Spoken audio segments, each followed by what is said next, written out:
Par nature immatérielle, l'ensemble des traitements informatiques échappe à nos sens, mais s'adapte à nos besoins en prenant en compte nos habitudes.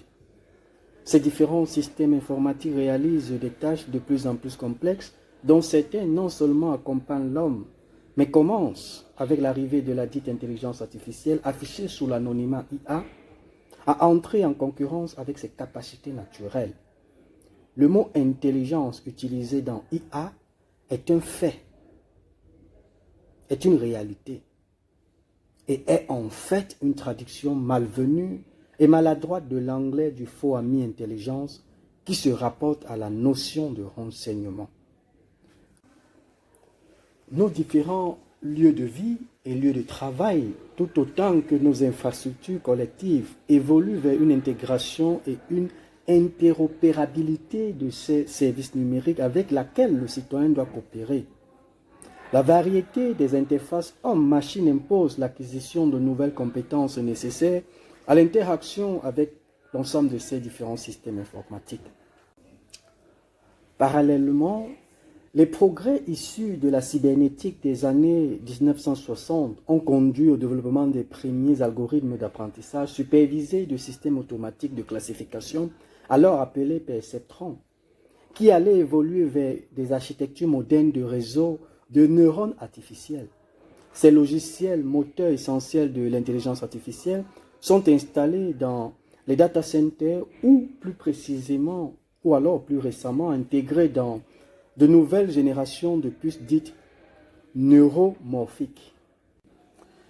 Les géants de l'Internet, historiquement idéalement positionnés pour collecter des milliards d'informations, les utilisent pour entraîner ces intelligences artificielles destinées à identifier et à interpréter certains de nos comportements sociaux ou de consommation. La commercialisation indirecte de ces résultats issus des analyses à des fins publicitaires constitue déjà l'essentiel de leurs revenus en croissance régulière. L'intelligence artificielle permet non seulement d'analyser des données, mais également sur la base du corpus des échantillons d'apprentissage organisés chronologiquement, de produire des prédictions probabilistes et donc de prendre des décisions. Ces applications dites prédictives sont déjà mises en application dans tous les secteurs, à commencer par des activités bancaires liées à l'hyperfrequency trading, où l'automatisation des opérations d'achat-revente d'actifs sur les marchés financiers s'effectue à une échelle de temps dont la limite légale est la nanoseconde, accessible à l'homme bien entendu.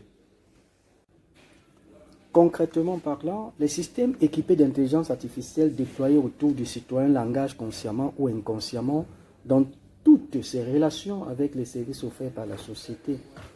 Les chaînes d'interaction se positionnent vis-à-vis de l'usager, d'une part, de manière visible avec les interfaces d'accès aux services et d'autre part, de manière invisible à l'intérieur de chacun d'eux. La construction du modèle comportemental support de cette approche systémique est fondée sur l'identification des objectifs ou fonctions des principes acteurs, services et modérateurs, ainsi que sur la quantification des ressources et pertes nécessaires ou inhérentes à l'exécution de leurs missions respectives. Il est alors intéressant d'identifier les éléments d'entrée-sortie communs de différentes composantes, car ces paramètres partagés génèrent des contraintes de répartition ou d'élimination. Nos relations avec les nouveaux services induits par la révolution numérique sont donc conditionnées par des compétences nécessaires à leur mise en œuvre, mais également par les connaissances et la réflexion permettant d'anticiper les conséquences des actions menées. Si les intelligences artificielles aujourd'hui simplifient et demain automatisent certaines de nos interactions avec les services publics ou de consommation, alors les informations d'ordre privé sont et seront les moteurs de leur efficacité.